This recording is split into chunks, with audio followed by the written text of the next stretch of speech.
Welcome to another episode of the X-Factor Sportz Podcast, Season 7, Episode 10. Yes, we are almost through the 7th season of the X-Factor Sportz Podcast.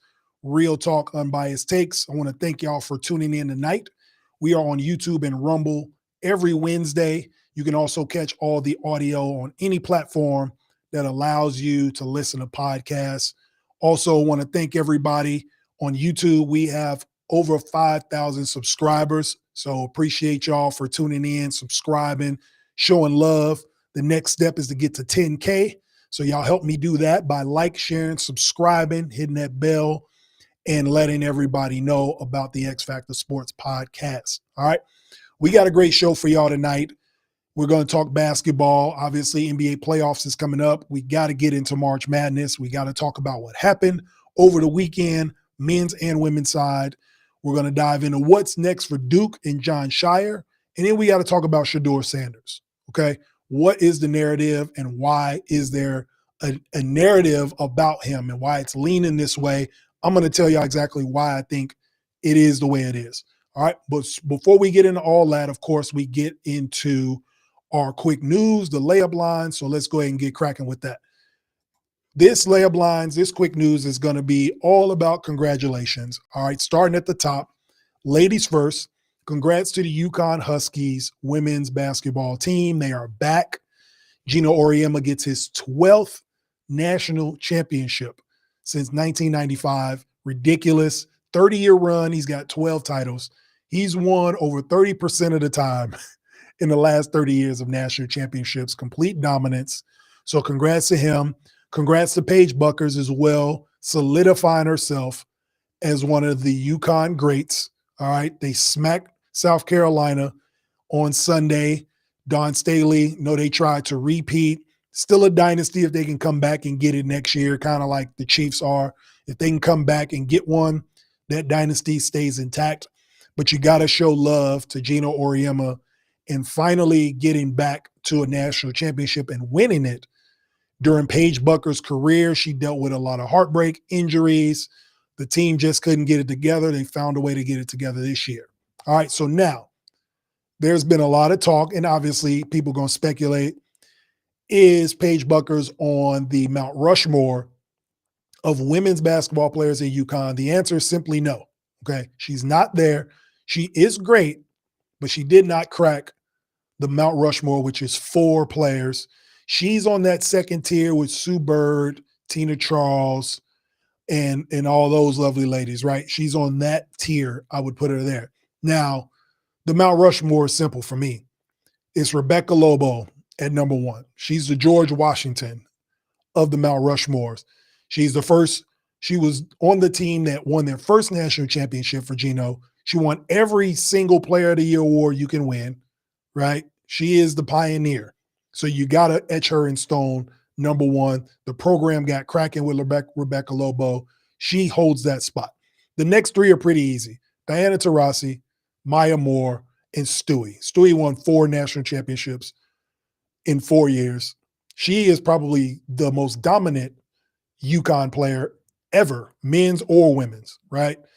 You can argue if she's the best player at UConn. Maya Moore and Diana Taurasi may have something to say, but Stewie's definitely the most dominant, the most decorated, so she deserves that spot.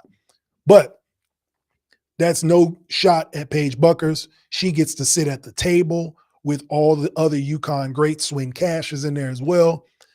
AZ Fudd, she got her national title, and Sarah Strong's only a freshman. She may end up sitting at that table when it's all said and done. She may have multiple national championships. So congrats to UConn on winning. All right. On the men's side, congrats to the Florida Gators winning their 3rd national title in university's history. And also they joined Elite Company too. So since 2000, since the turn of the century, there have only been 4 programs to win 3 national titles since 2000. Duke, Florida now, UConn, who I think have won 5 since 2000, and North Carolina. So congrats to the Florida Gators for winning a national title. They got hot at the right time. They beat 2 number 1 seeds and a back-to-back defending national champion in UConn in their region. Got to show them all the love in the world. They got it done. So congrats to them. All right. Now, some more congratulations. NHL, shout out to Alexander Ovechkin. Ovi passed the great one, Wayne Gretzky, for the all-time points scored or goals scored in NHL history. Like LeBron, I didn't think that a player would play this long to pass these records, Kareem, Wayne Gretzky. And it's just a huge testament to the work ethic, the staying in shape, the health of, and the competitiveness, honestly, of these players playing for this long. Play hockey for 20 years is grueling, right? It's football on ice, basically. And for Ovi to play for this long and to pass this record is pretty dope.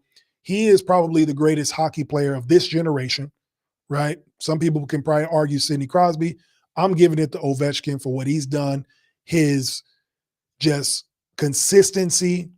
He is a Kobe Bryant, Dirk Nowitzki, Tim Duncan type player. Stayed at one franchise for 2 decades, brought him a title, and now he's an all-time goals leader, which is pretty cool to me.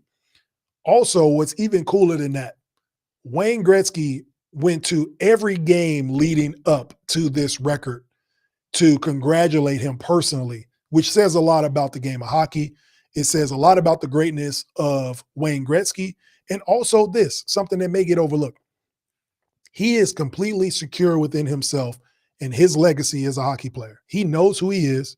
He knows what he did. He doesn't shy away from giving people their flowers. He is very secure in himself and his career, which is cool to see. It's a great testament that he literally was at 3-4 games leading up to Ovi getting this record so he can be there personally to congratulate him. I think that's dope. Congrats to Ovi and the NHL for that accomplishment. On the football, NFL, another congratulations. We got to give it to Julio Jones for retiring officially from the NFL, 13 seasons, all-time leading receptions and yards for the Atlanta Falcons, which is dope when you can retire and say, I am the all-time leader in multiple categories for a franchise. I think that's pretty cool. So shout out to Julio. Congratulations. Happy retirement. Look, I know I'm getting old when I was grown when dudes was in college and now they retiring from the NFL. So I remember Julio at Alabama. He was one of the best wide receivers in the country there.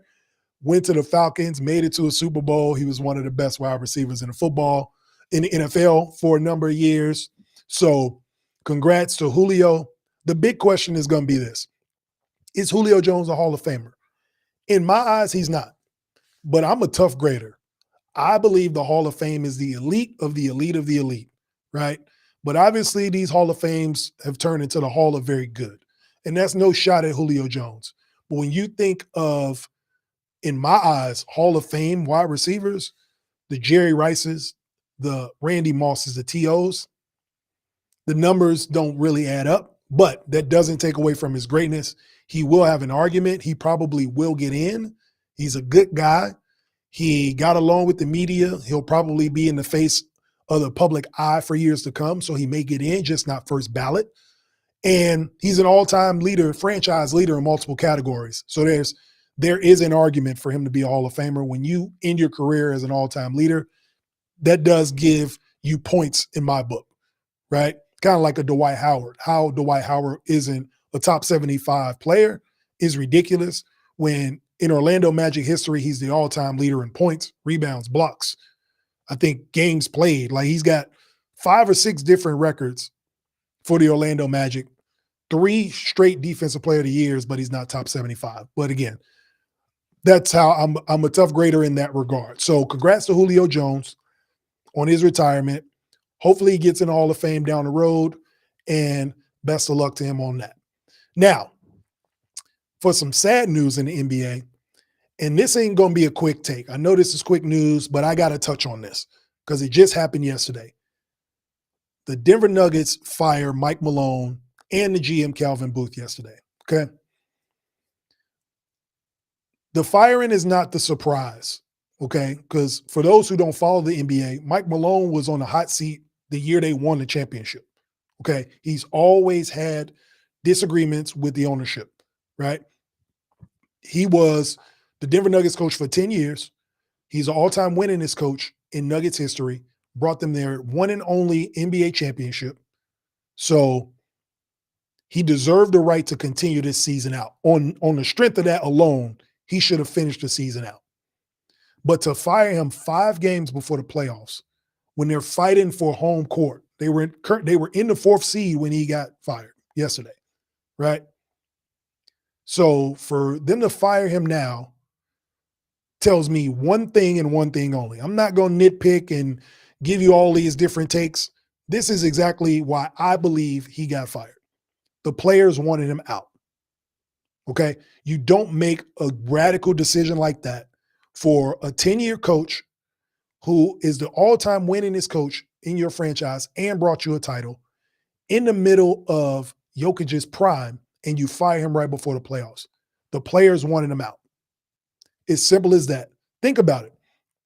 He goes in these press conferences and is open and brutally honest about coaching. Says, my team is not playing defense. Y'all can go back and look and watch these Nuggets games since the All-Star break. They're one of the worst defensive teams. And he's yelling at them on the sideline. He's actually coaching these kids. I call them kids because I'm older. He's actually coaching these men, and they can't take it. I don't know what it is about this generation. They don't want to be coached.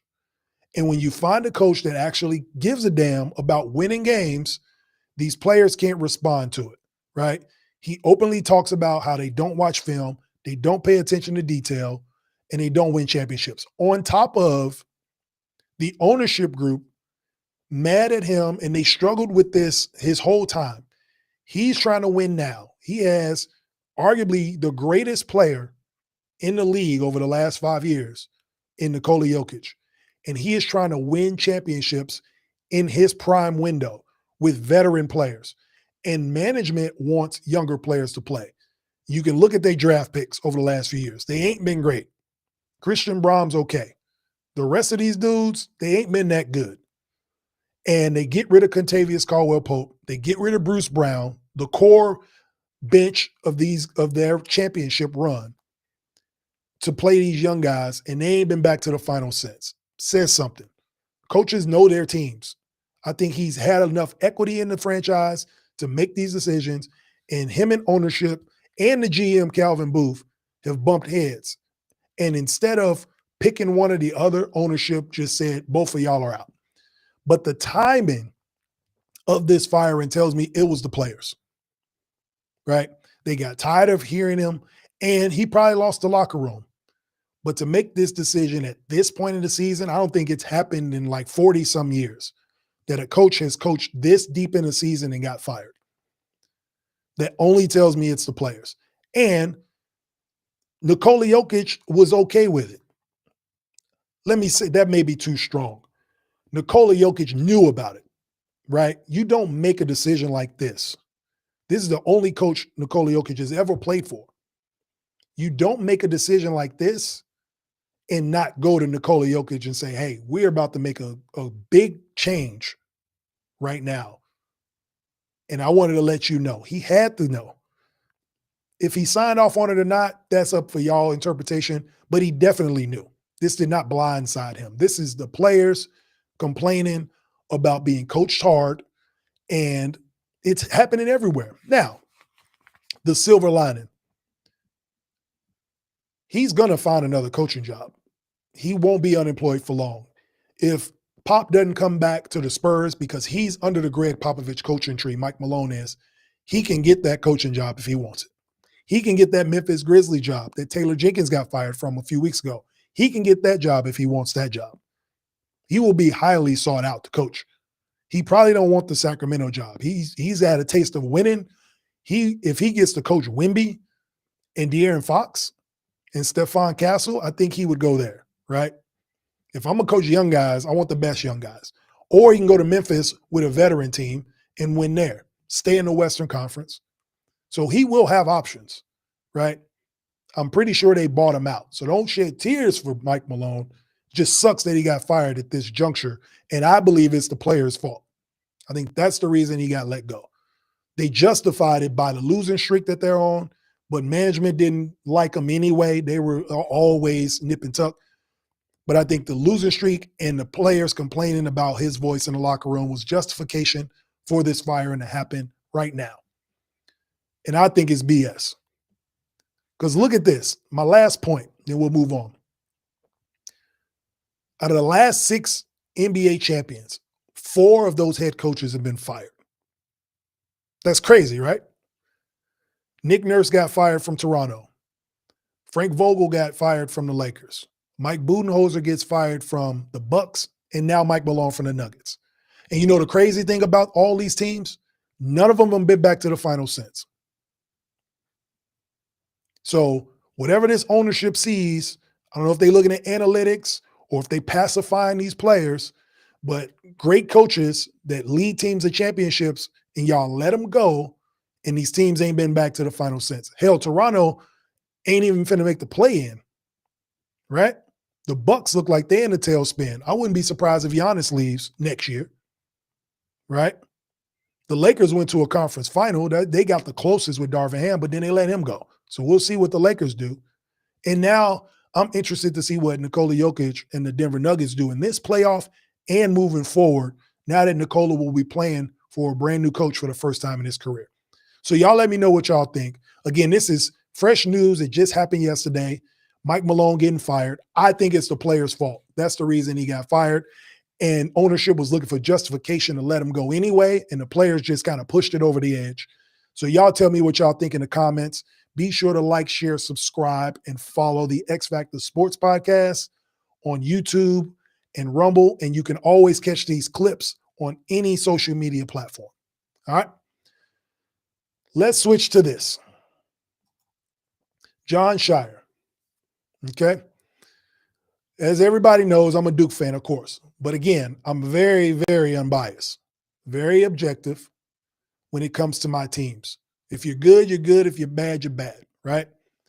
But Jon Scheyer, what's next for him and the Duke Blue Devils? Okay? They were the favorites to win the championship. They were the #1 seed. They were the #1 in the AP polls going into the tournament. They beat Auburn, who was the #1 overall seed in the regular season. They was blowing teams out all season long. The only thing we talked about on the show a few weeks ago before the tournament is that Duke had never been tested this season, or Duke hadn't been tested. So we wondered if they got tested, how would they show up? Well, the bottom line is on Saturday, they choked. Simple as that. I posted it on social media when it happened. Duke choked. The definition of choking, right? You have 14 points with under 10 minutes to go. You only score 1 field goal the rest of the game. 1. You're the #1 team in the country. You got the best player in the country on your team, on the court. You get 1 field goal, right? Or it gets worse. You were up 6 points with under 30 seconds, and you lost the game. Couldn't even inbound the damn ball, right? So they choked. That's the definition of it. When you are used to doing something routinely at a high level, and then when pressure gets added to it, you can't do it, that's choking. It's very simple and plain. That's what happened. Now, what does that mean for Duke and Jon Scheyer? Okay. This is his 3rd year coaching, and he has done a tremendous job. Okay. So these people calling for his job are ridiculous. Y'all need to relax. It was a bad loss, of course. It was in the Final Four. Everybody's emotions are running high. Now that we've had time to calm down, it's Wednesday. Understand this.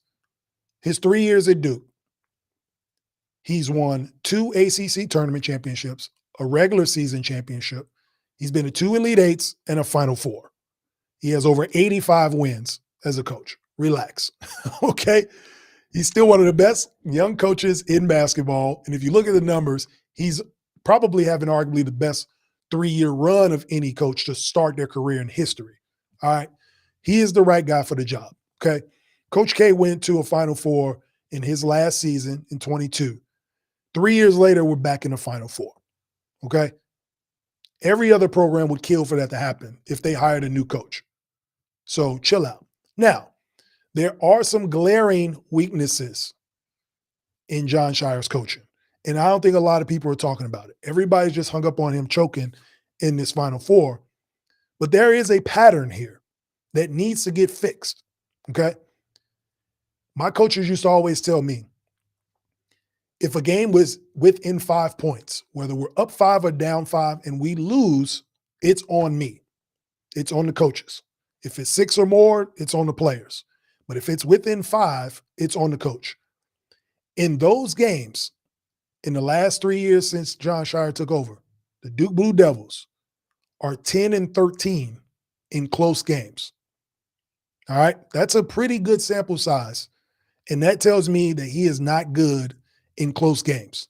Okay, you are 10-13, right? Including Saturday's Final Four. So that's the glaring weakness I see in his coaching. His players love him. He can recruit the hell out of people. He's got the number 1 or number 2 recruiting class every year since he started coaching. He will have it again, right? So that's not an issue. Check that box. The players love playing for him. Check that box. He wins a ton of games every year. Check that box. They're the best team in the ACC by far. Check that box. They get to the tournament and they go deep in the tournament. Elite Eights, Final Fours. Check box. The one glaring weakness, though, is close games. They can't figure it out, and the players are going to react how the coaches react. In that Final Four game, he looked nervous. He looked stunned. He looked confused, and that's a reflection on what was on the court. The players looked confused. They looked nervous. Sion James couldn't inbound the ball. It's like they didn't have anything drawn up. Situational basketball is what separates national champions and people that go home. Look at the national championship game, right? Florida had to come back 3 times in this tournament, right? They had to come back against Texas Tech. They were down 10 of Texas Tech. They were down at halftime against Auburn. They were down against Houston, double digits, and they worked their way back into the game. They didn't have a problem inbounding the ball. Is it the veterans? Can't say that. Sion James is a grad student, right? Tyrese Proctor is a junior, right? So you have veteran guard play, but the coaching, it looks like Florida side, Todd Golden was relaxed.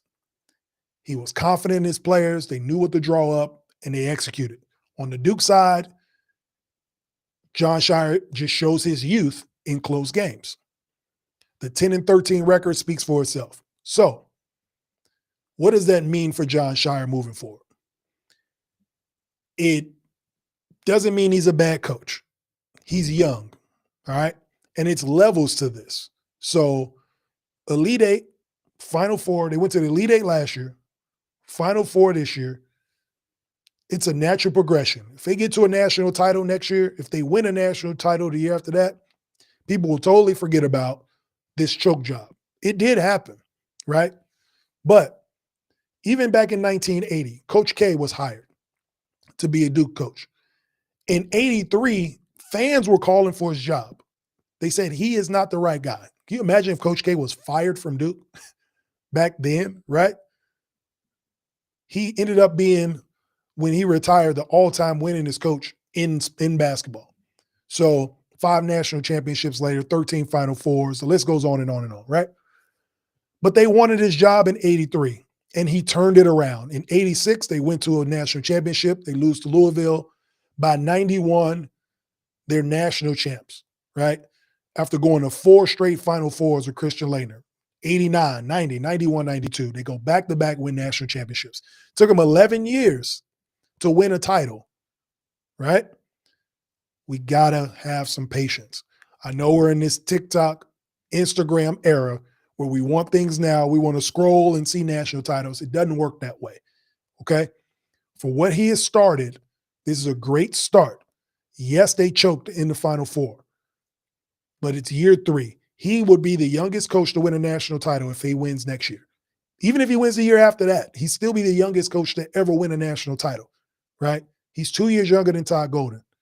So let's pump the brakes on this. He don't deserve the job because he made it to a Final Four and lost, okay?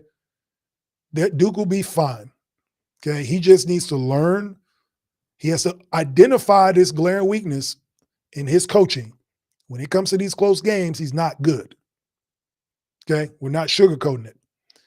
Once he figures that out, though, I think Duke goes to another level. So he's still got time. If he continues to make it to Elite Eights and Final Fours, I think he'll be in good shape. He's got to get over the hump, okay? We got coaches that have been coaching for 30 years that have won national championship, right? We just saw a coach lose in a national championship, and he's 69 years old and has not won one.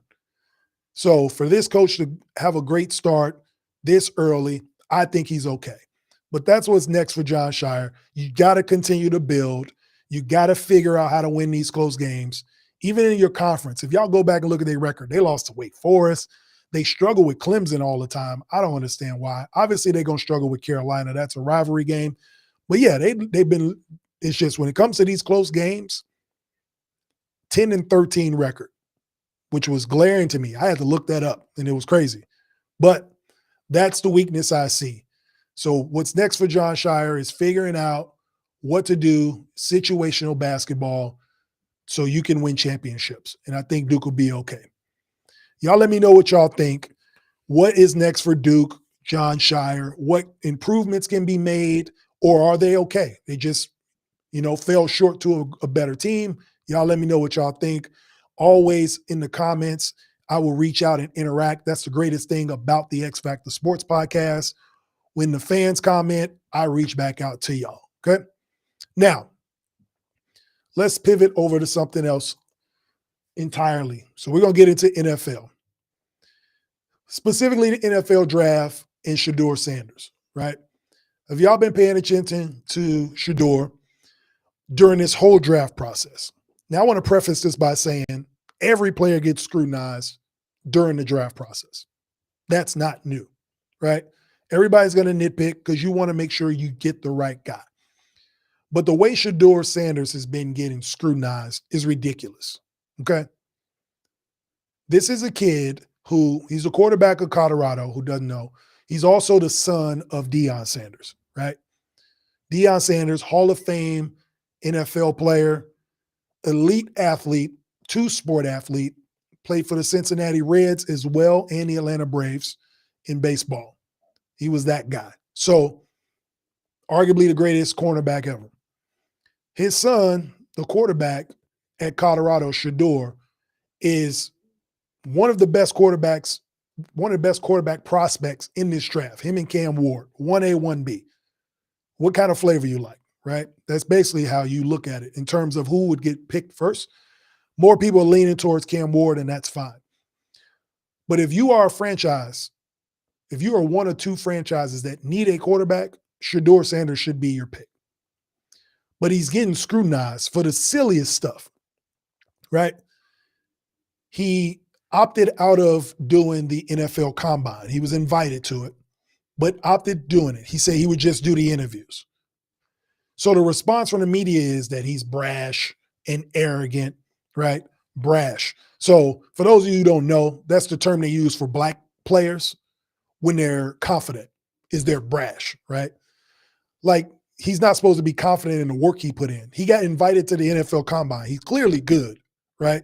He put the work in. You see it on film. You've seen it at Jackson State all the way up to Colorado, turning around programs that were bad. So his work ethic speaks for itself, and his game speaks for itself. So to call him brash is ridiculous. So they nitpick that. They don't like the way he interviews. Okay. So then he goes and does the pro day at Colorado. And they nitpick him patting the football when he throws it. It's like, come on, man. Y'all can't find anything wrong with this kid. So y'all nitpick stuff. Patting the football. All your favorite quarterbacks pat the football when they throw it. All right? Tom Brady. Okay? Dan Marino. John Elway. Joe Montana. Patrick Mahomes. Josh Allen. Everybody pats the damn football when they throw it. Okay? And the reason they do it is for timing and rhythm. Okay? And they typically only do it on deep throws. So when you got somebody down the field, you pat the ball because of the rhythm, right? Or the timing, and then you let it go.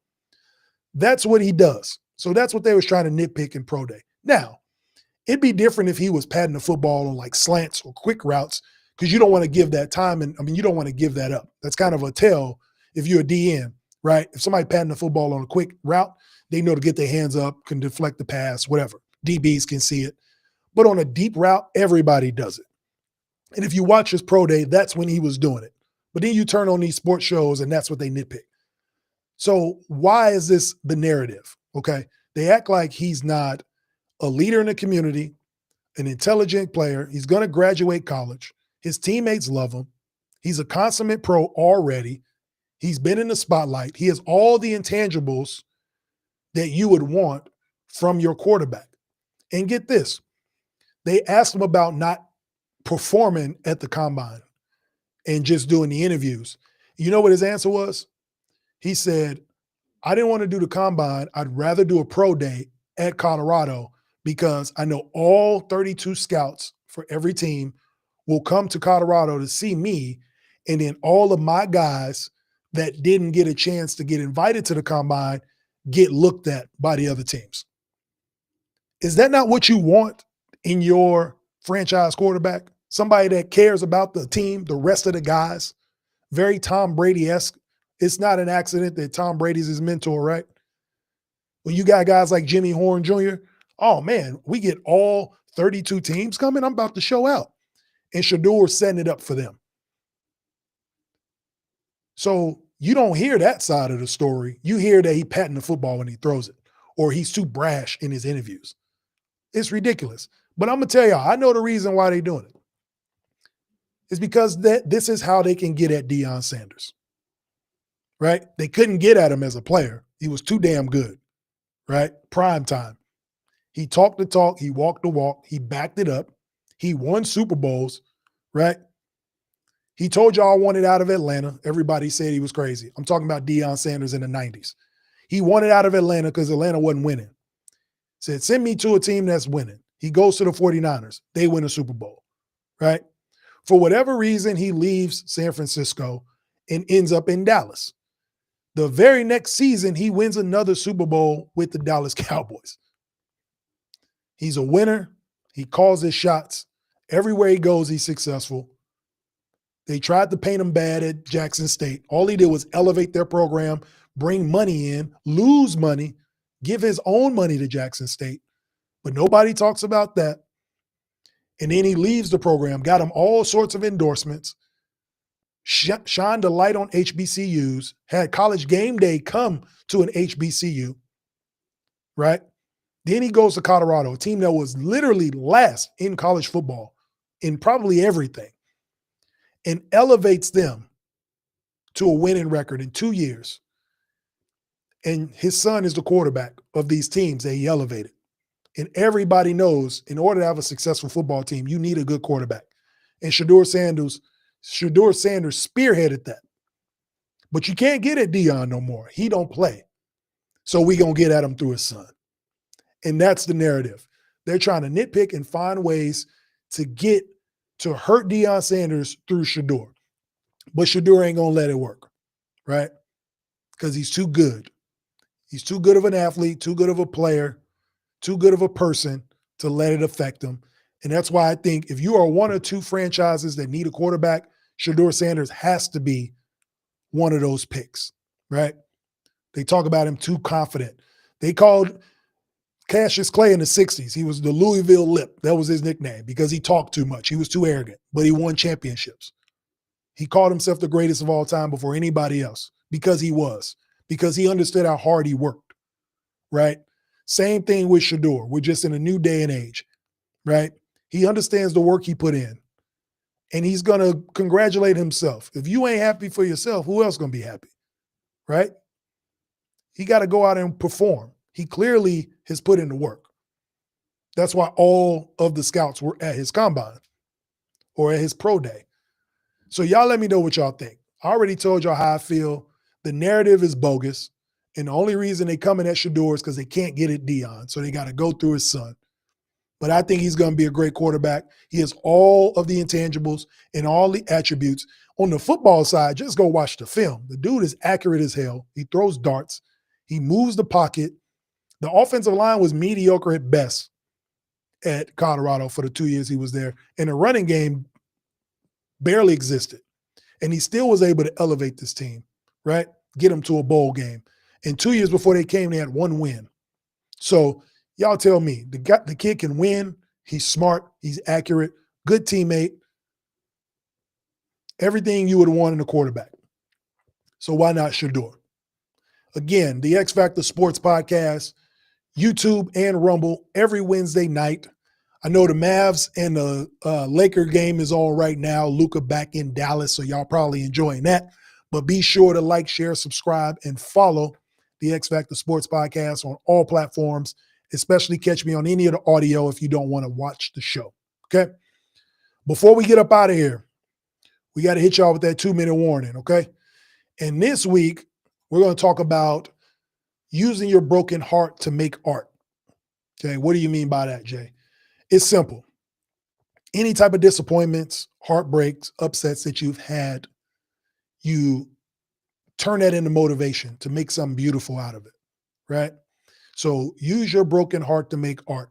If you've ever been disappointed in something happening to you, if you've ever had a relationship and it didn't work out, your heart was broken, learn from those mistakes. Take a step back and analyze what went wrong. It could have been you. It could have been them. It could have been the situation. Could have not been the right fit for you if it's a job, whatever it may be. Learn from that disappointment and learn to get better. Make something beautiful out of it, right? A mistake is only a mistake if you correct it. But if you continue to make the mistake, then it's you. Then it becomes your character. But if you can take that broken heart and make art out of it, then it becomes something beautiful. Then you've overcome something. Then you know you're stronger for it. Your heart gets stronger because you've been able to overcome any of the devastation or disappointment you may have had. But there are levels and steps to that. You got to analyze that issue or that disappointment for what it really is. Be honest with yourself and then learn from that mistake and move forward to make something beautiful come from it in the end. All right. This is Jay Mondane of the X-Factor Sports Podcast, Season 7, Episode 10. I appreciate y'all for tuning in. Again, if you like the gear, you got to go ahead and click the QR code or just reach out to me direct. T-shirts are coming this summer, but we still got hoodies and sweatshirts. We got one hat left. If y'all want the ball cap, didn't wear it this week, got to let the hair breathe. But you can always catch the X-Factor Sports Podcast and get any gear that you want. All right. Any size, colors, whatever it is, check us out. So I also want to thank y'all for tuning in. Again, we are at 5,000 subscribers on YouTube. Go ahead and let everybody know. Let's get this thing up to 10K. We are trying to move this on. I thank everybody for tuning in. Be sure to like, share, subscribe to the X-Factor Sports Podcast on YouTube and listen on any platform that allows you to listen to podcasts. You can catch us there too. This is Jay Mondane signing out. Have a good rest of y'all week. Peace.